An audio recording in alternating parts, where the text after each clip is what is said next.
Oh, hello, hello. Say hello to everyone. We're we're gonna be reviewing Dune. You hate this.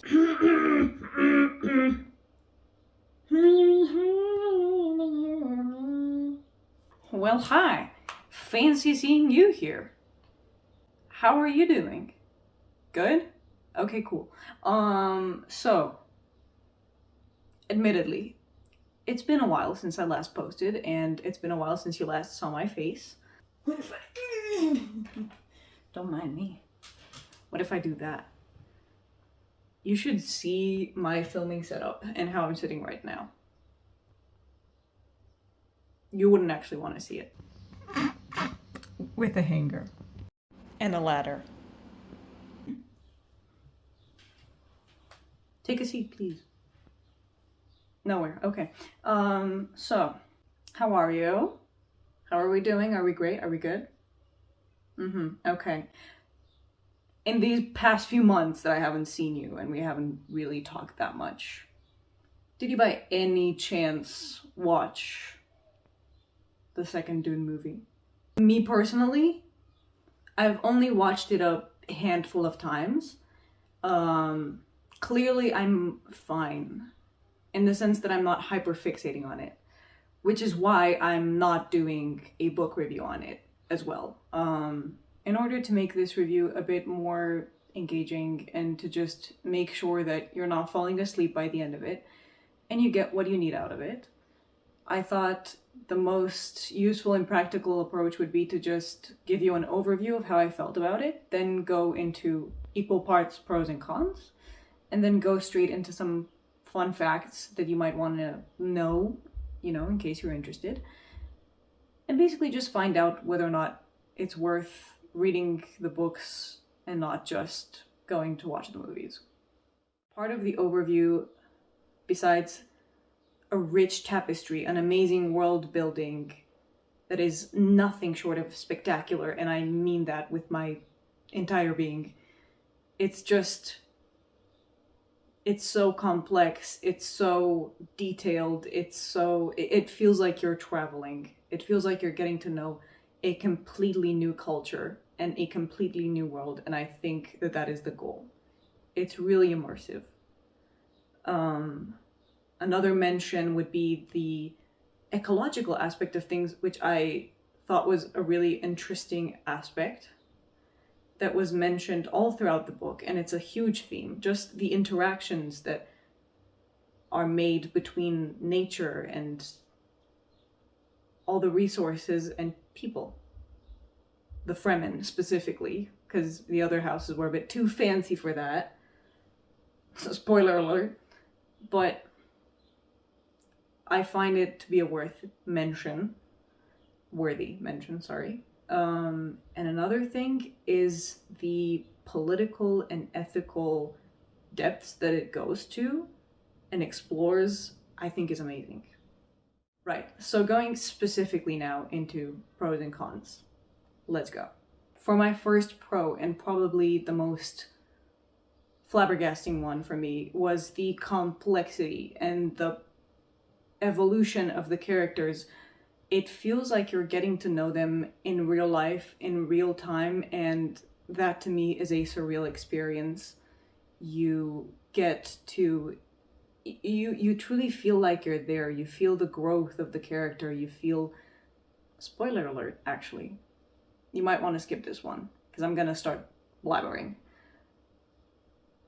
Unlike in the movies, in the books, Paul turns into this cuckoo person. Not quite. But Paul turns hyper aware of things very early on in the book, in the action of the book, the plot of the book.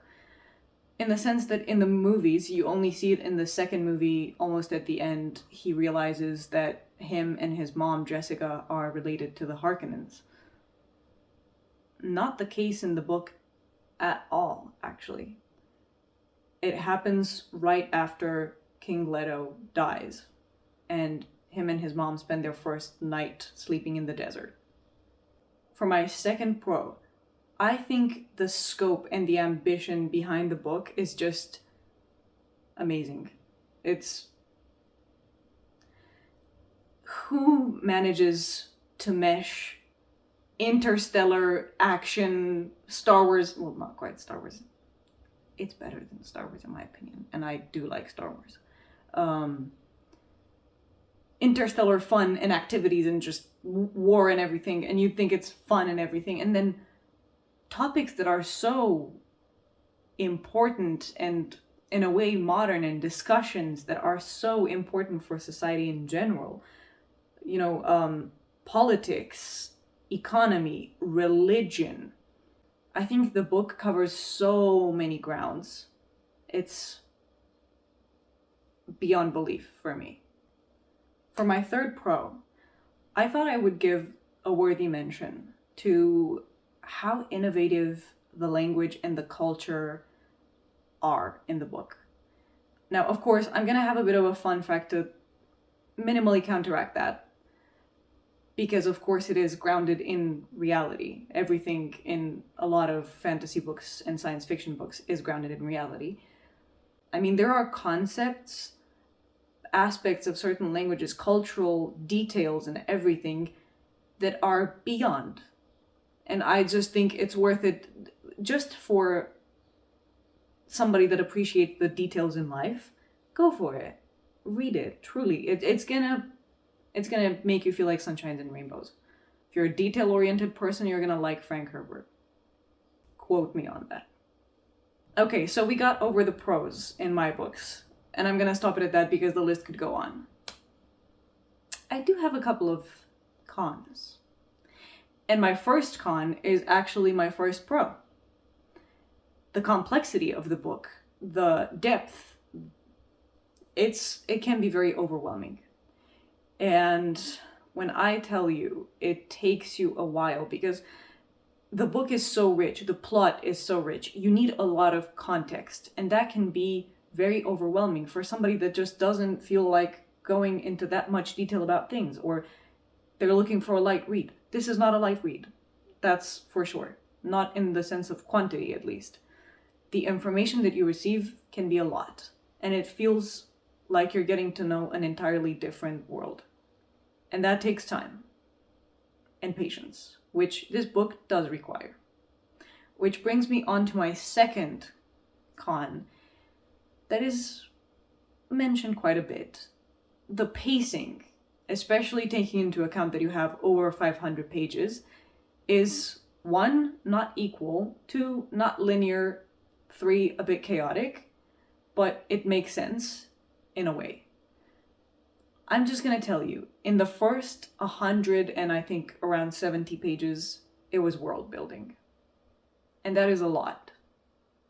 Because I myself went into this book with the hopes that I would be one and done because I also knew the plot and everything. And it was different. It was just not what I thought it would be. And I also have to say on this one, I just feel like the pacing was off because, another fun fact sprinkled into this, the first 2 movies are based on the first book. So you go from not much happening in the first 170 pages to everything happening in the rest. It can be overwhelming.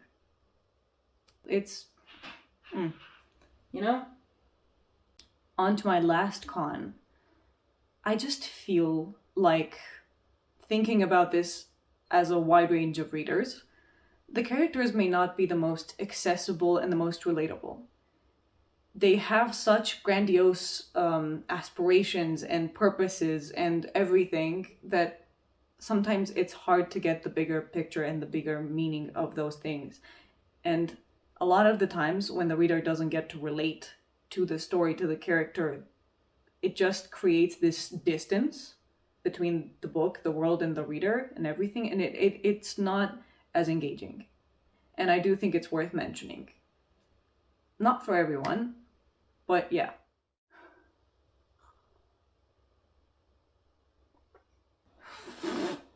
Sorry, cat.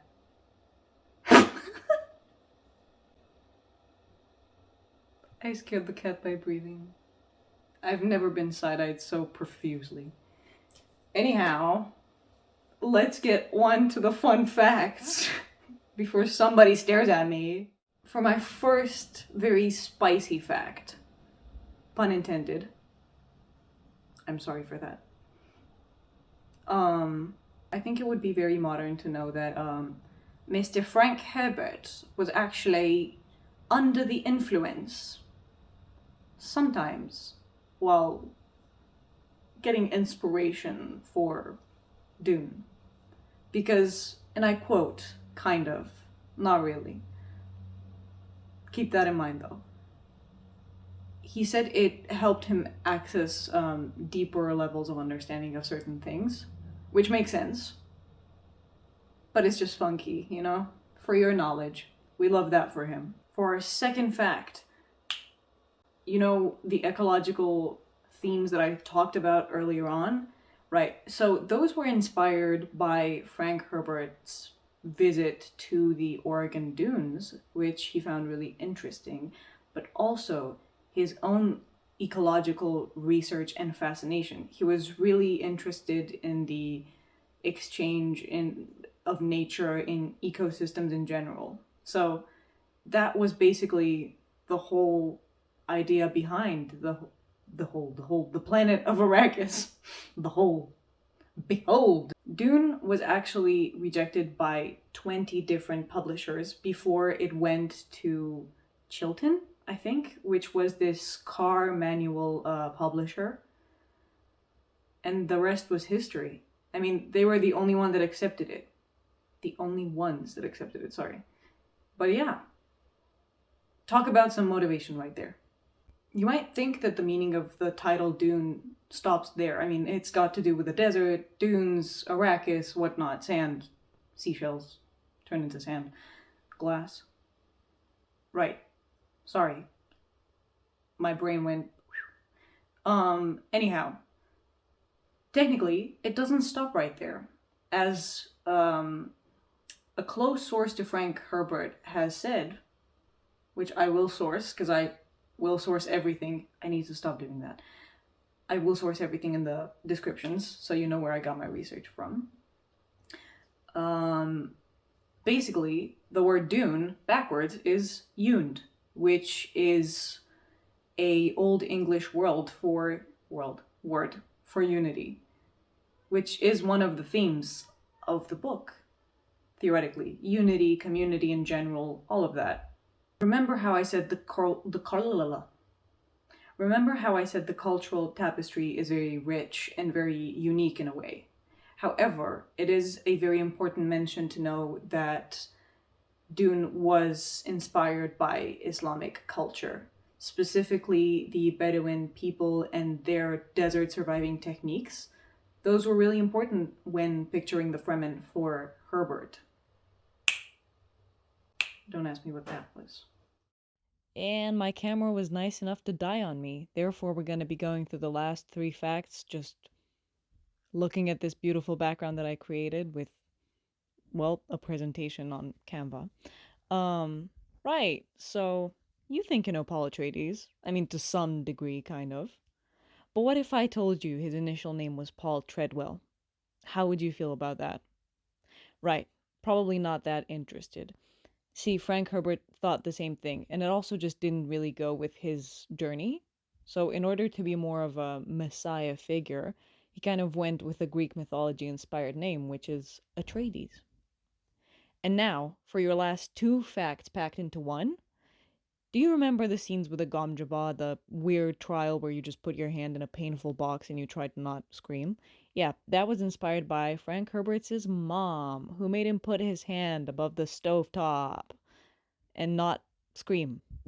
And for another Bene Gesserit one, the belief system, this quote that fear is the mind killer, is actually rooted in Frank Herbert's own beliefs and approach to fear.